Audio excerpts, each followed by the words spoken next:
Après avoir été à Mbuji-Mayi, après avoir fait le tour des provinces au Katanga, mais aussi Grand Bandundu et Congo central, nous sommes dans le Lualaba, dans le but bien précis, un, de pouvoir faire parler plus du Congo, et deux, de pouvoir faire parler Top Congo plus de ce qui se passe à l'intérieur du Congo, ou faire parler l'intérieur du Congo, comme c'est le cas depuis quelques jours maintenant à Mbuji-Mayi.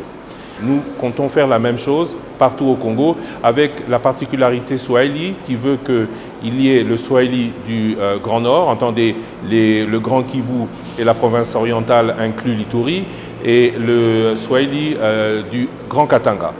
Aujourd'hui nous sommes au Lualaba dans ce but-là.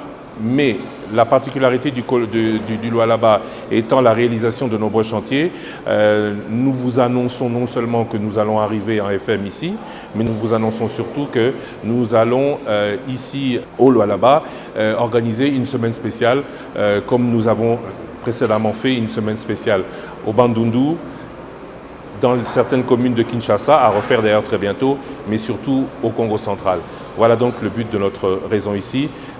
Parler du Lualaba et mettre les jalons pour l'installation d'un poste Top Congo ici pour le Grand Katanga. Pour ceux qui me connaissent, je suis né, j'ai grandi à l'étranger. Et la particularité du séjour après de longues années dans les pays que vous avez traversés à l'étranger, c'est qu'au fur et à mesure des années, les choses changent. Malheureusement, ce n'était pas forcément toujours le cas ici en République démocratique du Congo. Et heureusement, c'est le cas ici au Lualaba. C'est juste énorme ce qui est en train de se passer. Je ne sais pas comment expliquer ça et je ne sais pas pourquoi cela ne provoque pas une contagion dans d'autres provinces. Reconnaître quand même qu'il se fait beaucoup ici, il se fait même trop, peut-être, dans le sens où il faut suivre. Celui qui vient tous les 6 mois peut être régulièrement surpris. Donc, il faut le dire quand vous le voyez, il faut le reconnaître quand vous êtes face à ce genre de situation.